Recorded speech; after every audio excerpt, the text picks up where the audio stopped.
Good morning Thailand. এখন আমরা আছি হোটেলে, আমাদের হোটেলে ব্যাংককে। তো এটা হচ্ছে আমাদের হোটেলের সুইমিং পুল। এখানে ছোটোখাটো একটা গার্ডেন আছে, খুব সুন্দর একটি জায়গা। হোটেলের নিচের সামনে একটু বসার জায়গা আছে, পাশে আছে একটা রিভার। এখান দিয়ে থাইল্যান্ডের বিভিন্ন জায়গায় যাতায়াত করার ব্যবস্থা রয়েছে। আর সাথে আছে একটা রেস্টুরেন্ট। আমাদের ব্রেকফাস্টটা ইনক্লুড করা ছিল বাফেটে। সো এখন আমরা ওখানে যাব, ব্রেকফাস্টটা করব, করার পর তারপরে বাইরে বের হব।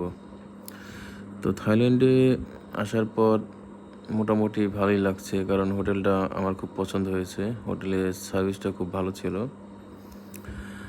আর ওদের খাবার দাবার কোয়ালিটিটা মোটামুটি। কিন্তু থাইল্যান্ডে একটা সমস্যা হচ্ছে, যেটা সবাই ফেস করবে আসলে পরে, এখানকার খাবার যে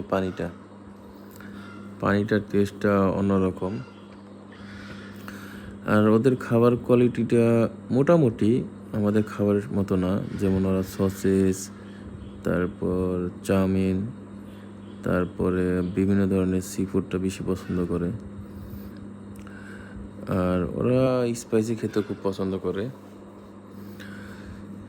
তো আমরা আজকে এখানে খাওয়া দাওয়ার পর চলে যাব পাতায়াতে, কোরালাইনে ভিজিট করার জন্য।